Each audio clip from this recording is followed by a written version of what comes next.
Welcome back to me talking about my old friend Alex once again. I realised after filming that last video that I was really starting to struggle with the order that certain events happened in, and I've decided therefore that instead of recording these stories chronologically, I am going to instead focus on either particular locations or maybe particular themes and just go from there. So picking up where we left off from last time, this is going to sort of take place 2006 to 2009 or maybe even 2007 to 2009. And most of these stories today are going to be focused around my own personal home. Alex spent a lot of time around our house and around my family. And so there's quite a lot of weird little stories that ended up coming up. Another thing I should mention before going forward is that during this time I was living in, at different times, 2 different caravans for quite a lot of this when I wasn't sleeping, say, in the kitchen. We had a 3-bedroom house and it was like me, 7 of my siblings and my 2 parents. And between that and the nostalgia I felt for like the late 90s when I spent a lot of time living in a caravan, I ended up living in a caravan at the bottom of my parents' garden, and this became like the de facto place to hang out when like Alex or Simon or Nick came over.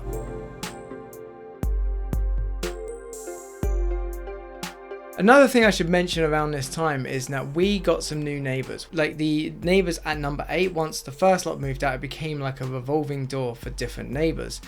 And at one time, this guy moved in called Dean and his wife Sarah. Now Dean and Sarah and my parents, as well as a lot of other people who had moved up to Heathfield from the council estates of Howsham, were very fond of just throwing parties at the drop of a hat. In fact, it got to a point where there was some kind of social gathering with loud music and booze pretty much 2 or 3 times a week. It just became a very regular occurrence, either at our house or at number 8. And so that's just going to set up a little bit of context for a story that I'm going to get into later. But before that, I just want to mention this one particular thing that always springs to mind when I think of Alex. Dean was a guy who had been in and out of prison quite a lot, to say the least. And he had a lot of these very kind of roughly drawn tattoos that had just been done, I think, literally in the cell. Oh, no, by the way, Dean is a great guy. He's just got a slight issue of starting on the police when he's had a few. But aside from that, he's a pretty good guy.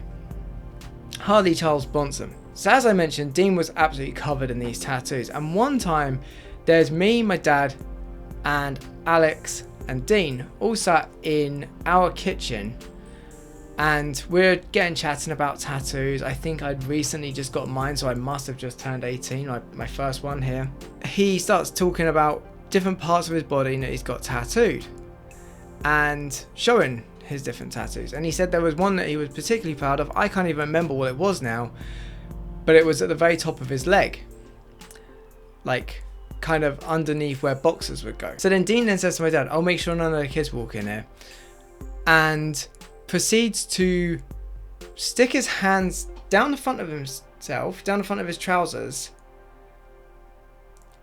grab his genitals, and then just drop his trousers and his boxers, and then shows us this tattoo kind of at the very top of his thigh.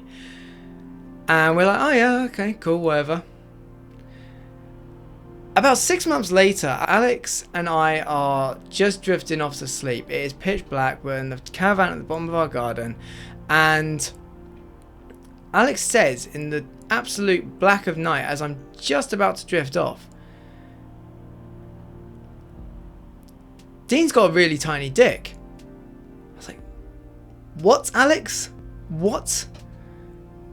Think about it. He grabbed his entire junk with his one hand. I'm like, go to sleep, Alex. Alex's mind worked in very weird ways sometimes, and like the things that just popped in his head when you least expected it, and I think when he least expected it, was surreal.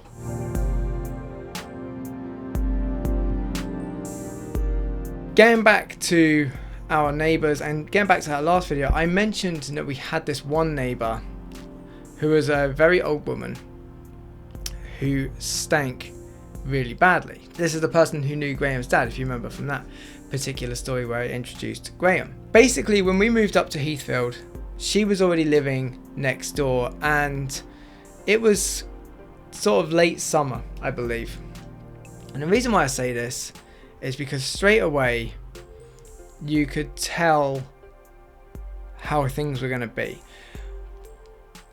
This woman had severe problems with incontinence, and she had a lot of dogs, and she wasn't looking after herself properly, and I don't know how well she was looking after the dogs, say. But in the height of summer, when the heat got to say the high 20s, the smell of her house came through our living room wall. Not only that, she would come around our house 2 or 3 times a day, every single day, and would come around for Christmas. And me and my sisters and a lot of my friends were very nasty about it, I will say. We always had some comment to say, not to her face, but to like my parents. Like after she left, we'd be like, why does she have to come around here? And my parents were like, we're the only people that she sees, and they were so much more empathetic and nice than we were, clearly, but you know, we were just these very selfish, bratty kids. Well, one day we find out that she is moving away. Not far, just to some bungalows up the road, but she'll no longer be our next door neighbour. And it was because, you know, she was struggling with stairs, I presume.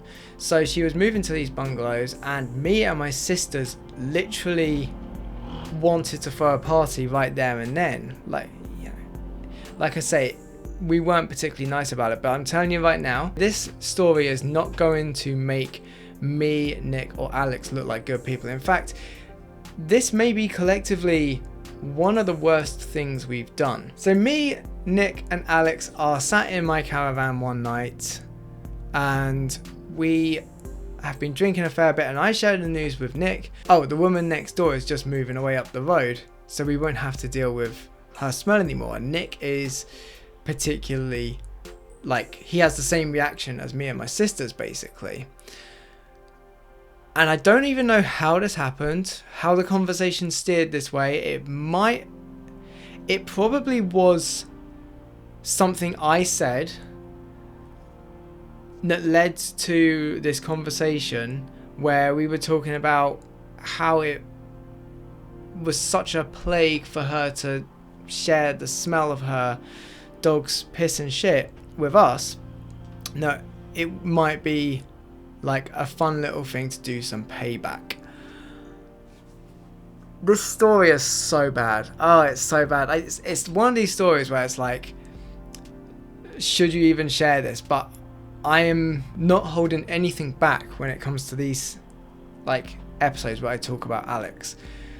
I think it's cathartic to get it off my chest, and in a twisted kind of way, it is quite funny. So we have this conversation, and then I'm pretty sure I'm like 60% sure it was my idea, about 30% sure it might have been Nick's idea, and about 10% sure it would have been Alex's idea. Mostly think it might have been my idea. The woman has moved already a lot of her stuff into the bungalow down the road, but she's currently between places. But the point is that she's staying at the bungalow, not in the house that night. And so the house was empty. And so me, Nick, and Alex all go out, hop the short little fence into her garden, and I go for a piss, basically, up against the fence that's sort of halfway up her garden. We find it really hilarious, and we come back to the caravan, and we're laughing about it. But then we think, for some reason, that's not enough. So we're drinking and we're basically filling up our bladders. And me and Alex went out and did it again. But this time, Alex went round the corner to her back door and went all up against the back door. And we lived on a hill, right? So the window's quite high up off the floor for like the back kitchen. I'm aiming to try and get the windows. So bad. But not nearly as bad as what Nick did. I can't believe this. Oh, God. This story. Nick went to the little fence that was halfway up our garden, the one I had pissed against earlier. And he said, "Shall I take a shit?"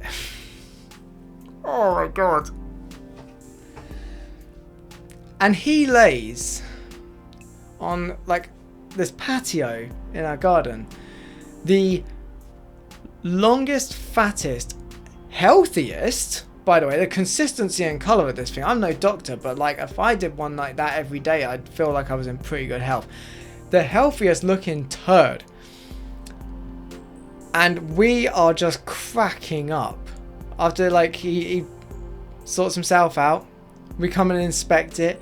I literally take out like an old brick phone that had like a crappy camera on it, and I take a photo of it because like as a memento. And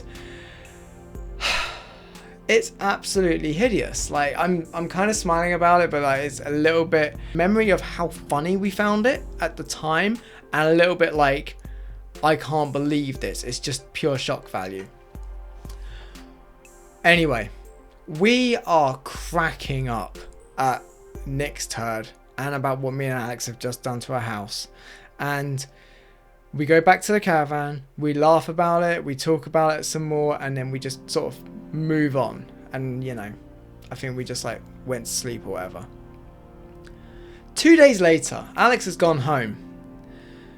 And we're around Dean's house at number 8. Like I say, my family and their family were always throwing parties. Any excuse for a party, they would just do it. I don't even know what it was this time. They just decided to have a party, and we're around the house, and me and Nick are chatting with Dean and my dad, and my mum is chatting with Sarah, Dean's wife, and I overhear a little snippet of the conversation. And what I hear was, and then I said to her, "Oh, well, how do you know it's not one of your dogs, Hillary?" And she said, "No, it's too big, it's human poo." Me and Nick in this moment could not breathe. We had to sit down on the floor. We were cracking up and crying so much about how this, quite frankly, disgusting action that does amount to some kind of targeted attack. Oh my God. We were in such hysterics. And my dad looks at us and says, "No, don't tell me you did that." And then I stand up and Mum's looking at me, and I said, "Mum," through laughter, trying to compose myself enough to say what I want to say, "Mum, there's something I've got to tell you." If I remember correctly, my mum's reaction was a "you filthy fucking animals," laughing but also disgusted. And my dad was somewhere of an even mix of outright rage and fury and trying not to piss himself. But yeah, that's just a story of like how bad me, Nick and Alex could be when we got together. And undoubtedly one of the worst stories that's going to come up in this series.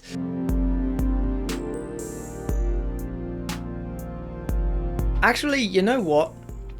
Coming off of that story, I actually have 2 more stories. Now, I wasn't going to say in this video, but I may as well while we're on the subject of toilet humour. Me and my dad didn't get along famously that well. I mean, like, let's face it, who hasn't stormed out of their parents' house as a teenager and then spent the night somewhere else?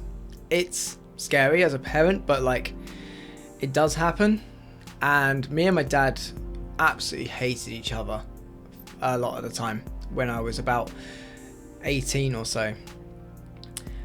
Same goes, I guess, for Alex and his mum. But Alex had already, I think, had a bit of a fallout with his mum, or for some reason he wasn't like seeing her or interacting with her. So he came up to our house one day and said, basically, can I spend the night here? And I said, of course. Like, basically, our house was like free. Like, if anyone wanted to stay the night, they could, as long as we didn't have, like, you know, extended family or something to stay in. We would find space for them. They might have to crash on the living room floor, on a sofa in the kitchen. You know, if I didn't have a caravan, it just had to be somewhere or anywhere. We'd make it work. Anyway, for one reason or another, me and my dad had a massive row and a massive falling out, and it ended up becoming this big shouting match, and I decided I couldn't be bothered anymore. So I go out of the house into the freezing cold. I can't remember if it was like January or February. I know it wasn't around Alex's birthday, but it was very, very cold. There was frost on the ground already, and it was like 8 o'clock in the evening. And where I lived in Heathfield, we had something called the Cuckoo Trail near us, which is a path where a train track used to run between, I think, Tunbridge Wells and Polegate, and it used to go through Howsham and Heathfield as well, or Heathfield then Howsham, if you're going from north to south. That is not a viable route to walk in the pitch black of night. I have retinitis pigmentosa. I can't see in the dark as it is. I didn't know that at the time, obviously, but my night vision has always been famously absolutely terrible, and Alex's vision wasn't much better himself. He had like specialist contact lenses, which is going to come up in the next story. Anyway, we decide to walk to Howsham. We'll figure out where we can stay when we get there. There's nowhere in Heathfield I can stay, and Alex is like, you know, let's just walk to Howsham and we'll figure it out. So we walk down to Howsham and we try to hitchhike along the way. We basically go along the country roads, which are winding. Country roads in the UK are like this, but I know them quite well from like driving it during the daytime, or from like being in my dad's van during the daytime. Come to think of it, I wasn't driving it this time, but I knew the roads quite well, so I figure I can walk it and we'll just make it. Turns out that was easier said than done, because it was so pitch black that basically what we had to do was have one foot on the grass verge and one foot on the road, and then sort of shuffle our feet along, getting the bottom of our trousers absolutely soaked as we're going. Me and Alex just doggedly going for it. If you watched our I Was a Silly video, you know how stubborn we could be for like just making our way through the physical elements of nature. Well, anyway, we're using the time when like cars and lorries and buses come past us when they got their headlights on. As soon as we see like a bit of light and we see where the road is, we decide we're going to run it. And somehow or another, we made it from Heathfield to Howsham. I think we left at like 8:30 and we made it into Howsham for about 11 o'clock, which is bloody amazing time. That can't be right. No, that can't be right. It was still good time. I remember it being very good time, but it can't be that, because it's like 10 kilometers, you know. I think it may have been around about midnight. Anyway, we walk the town for a little bit and think about where we can stay. It's too late to like go and knock on anyone's door. So we decide, shall we sleep rough, or shall we like, you know, sleep outside somebody's house or something? We're just gonna make it through. It is, I think it may have been like -1 or -2 degrees. It was deathly cold. Anyway, Alex has a great idea. What I thought was a great idea. It sounded great, like in principle, until we got there. In Alex's back garden, there was this large, relatively unused shed. And he said, we can basically sneak in to that. We'll just go around the back garden and we'll make our way into that. And I think he may have literally had to like break a pane of glass and stick his arm through and open the door from the inside kind of thing. I think it was one of those things where it needed a key. We get in there and it's got no insulation. It's not got like half the stuff I'm expecting it to. No tarpaulins, no sheets, nothing like that. I think, you know, oh, surely we'll be able to make it. When we get in there, it'll be alright. We're shivering. We're in so much pain. Our bones hurt. There we are, like 1 in, trying to sleep on a concrete floor of like this rather large shed, and it's mostly empty. I remember seeing this crate and sort of turning it on its side and thinking, like, if I huddle up to the sides of this crate, I can maybe get some warmth. Alex, on the other hand, has figured out, nah, hey, we might not be able to get warmth, but we can get light and entertainment, because it turns out that the mains are plugged in for the shed. And he's got like this old Apple computer from the 80s in there. And he's playing like this very rudimentary flight simulation game. And I don't remember. I think he wasn't doing particularly well at it because he didn't stay on it for very long, or he just got fed up with the cold.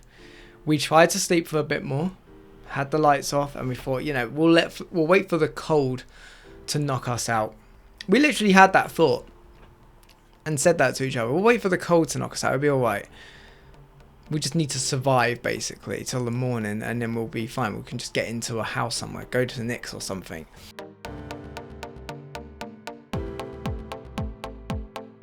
I think by about 2 o'clock, we'd had enough. And Alex and I went out of the shed and we sort of stood in this back garden for a bit, and we looked up to the house, and Alex had this thing of like, I could bite the bullet, wake my mum up, she'll let us in, but I really don't want to see my mum right now. And to be fair, I was completely understanding of this because I knew how that felt with my own dad. Like, I'd rather, in that night particularly, have struggled to survive the night than like apologize for the argument that we'd had, right? So I could completely see where Alex was coming from. But just then we noticed that some of the lights are going on, and Alex goes up to the kitchen window. He says for me to like go around the corner, duck down in the darkness. He goes up to the kitchen window, or like the kitchen door window, and he looks in, and he knocks on the window, and I'm like, oh my god, he's like actually going to say like, you know, hi to his mum or whatever, or apologize to his mum, whatever it is that he's avoiding her for. He's going to have that conversation right here and now, and then we'll get let in and it's going to be warm. And I'm very like kind of excited but also apprehensive about how his mum's going to react. But it's not his mum that answers the door, it's his little brother Daniel. It was quite a heroic moment. Like, Alex said, do not tell mum that we're here, just be quiet. Daniel was a cool kid, I gotta say. Like, he was well easy to get along with. Like, out of all the people in Alex's family, Daniel was very cool to get along with. So I don't remember if Daniel told their mum like the next day or whatever, but that night he just let us in, said hi to me, and then said he was going back to bed. And Alex was like, cool, thanks brother. And we're sneaking through the house. But the thing is, we know if we go into any of the rooms, it's only going to be a matter of time before we get discovered. Alex is like, right, just sneak with me very quietly. We're going to go upstairs. We're going to go in the attic. We get to the landing. It's one of those things that's got like a proper, I think it had like a drawstring on it, or like a pole. He brings down the door. It's got stairs and everything. I'm like, oh, this is fancy. This is swanky. I've spent enough time in attics, like growing up. I've slept in a few attics, but never one that's had like stairs that go up into it and that you pull on. That was very cool. So we go up into the attic, quietly pull up the sort of like metal stairs very silently. We both do it together because it's like they're made of metal, they're clanking, right? Do it very silently, pull the door up, everything's super slow, super sleek, and I realized that this attic is so well insulated, and I am so grateful for this. The rest of that night was a breeze compared to what it was going to be in the shed. My god, I was so happy to be inside a house. Oh, could not tell you. I don't remember what time we ended up falling asleep, but I do remember we must have stayed up a considerable amount of time, because at one point I started reading Cher's autobiography. And then we were playing Go Fish for bloody ages. And that was actually Alex who taught me how to play Go Fish that night. And then at some point we fell asleep. And I estimate, because we had no time on us by this point. The reason we had the time on us in the shed was because we had that old Apple computer, right? We'd had no phones or anything back at this time. Or if I did, or if he did, we had left them behind somewhere or they died. Basically, we didn't have the time. So I estimate it was around about 4 o'clock in the morning, and Alex said, this is fine, you know, I would like to sleep until about 11 anyway, because then mum won't be in the house when we go down. It's like, fair enough. So then we turn the lights out and I'm falling asleep just on this plywood floor in my clothes, and in that moment it is the most comfortable plywood floor I have ever lied on. And I feel myself drifting off to sleep, and just like that time when Alex started talking about Dean's genitals, just as I'm drifting off, Alex once again does something that just makes me wake straight back up. And this time it's so much worse. He decides he needs a toilet, but he can't risk going down into the landing again and potentially waking up everyone in the house. So he just pisses on the floor. Now it's a large attic, but it's also absolutely pitch black. And even though I can hear that he is some distance away from me, I am just in this moment thinking to myself, I sure as hell hope that doesn't reach me, but there's no way to know if it will or not unless I actually feel it. Oh my god, it was so bad. He just literally went to the toilet on the floor in his attic like a dog. And then, went to a different part of the attic and just fell asleep. We woke up the next morning, we turned the lights on, because it's still kind of dark in there, and I can just see this big kind of splatter, and it is massive. It's like, I'd say 1.5 meters across.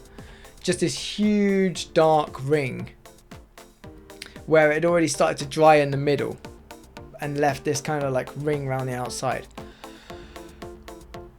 I was so happy that it was still a good couple of meters away from me at the very edges of it, but my god, I was so shocked with him, and he just was like, well, what else was I meant to do? I was like, I don't know, hold it till tomorrow? Honestly, I can't remember if we managed to get out the house undetected or not, or if we saw Daniel on the way out, or we may have seen Gabriella on the way out, his sister, or it may even have been the case that he bumped into his mum, but I know that I didn't bump into his mum. I know that I had basically gotten away with it, with being there. I made it out the house, and I made it down the street, and Alex caught up with me, and we just went about our day, and I can't remember where we went to next. What is worth mentioning about this story, additionally, is that sometime later, someone, whether it was Alex's stepdad or his mum, discovered that dark ring shape urine mark. And Alex basically spilled the beans about the fact that me and him had managed to sneak into the house one night, and we'd gone up to the attic because he was avoiding her. Except he changed one detail. I was the person who pissed on the floor. At least that's what he told me anyway.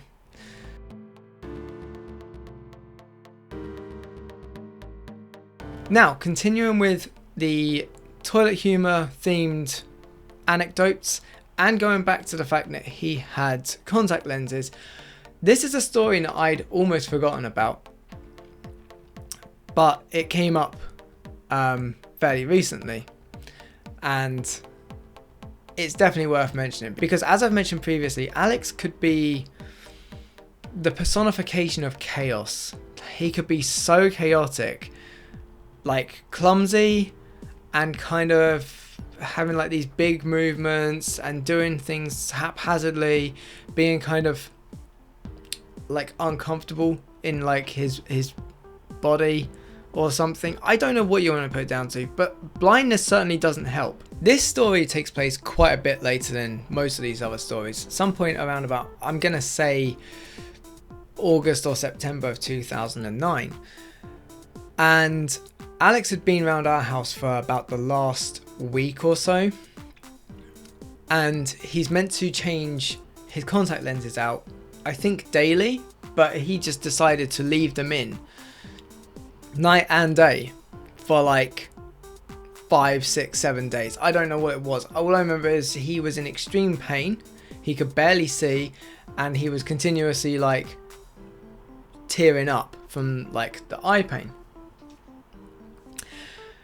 But me and my dad, we have no idea about like what to do about this. You know, well, you can go back to your mum's house if you need to get like contact lenses or whatever, right? And he is obviously against this at this time. I don't remember why, but he's against this.